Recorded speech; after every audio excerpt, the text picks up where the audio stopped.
Sa pagkumpas ng iyong kamay, aking landas ginagabay. Magkaklase kami sa isang subject. Tapos, may kaibigan siya na kaklase ko. Doon niya hinihingi yung number ko. Tapos, lagi siyang nagpapapansin sa school. Tapos, nung time na sabi nung kaibigan ko, bigay ko daw yung number ko. Nung naibigay na namin yung number, yun, lagi na siya nangungulit sa school. Lagi niya ako inaantay sa gate. Tapos, pagka break time sa canteen, ganyan. Tapos, yun nga, medyo na din ako sa kanya kasi makulit.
Parang ulap na walang dalang ulan, kamang walang kumot at unan.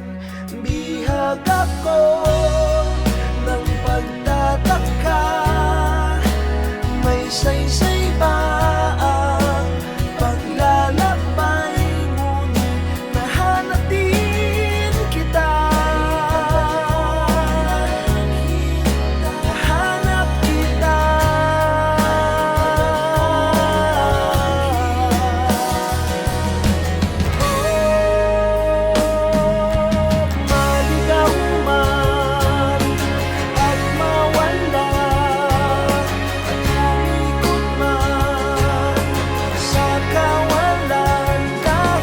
Sa bawat kailan, sino't saan, ikaw lamang ang kasagutan.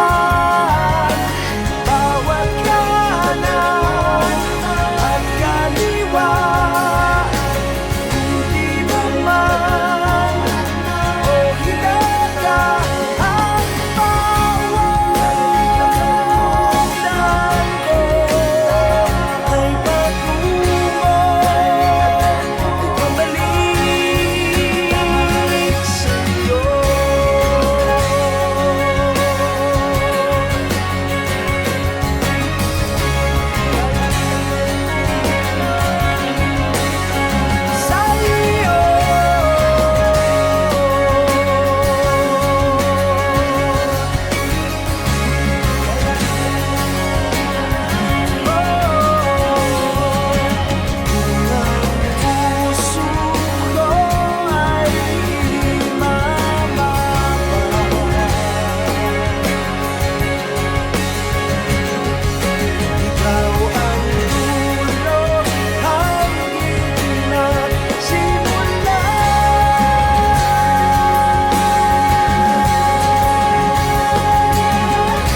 Alam ko, itong araw na to ay magiging memorable na araw para sa aming dalawa na makasalil kami sa simbahan at alam kong nandyan si Lord para gabayan niya tayo sa araw-araw. Mahal na mahal kita, asawa ko.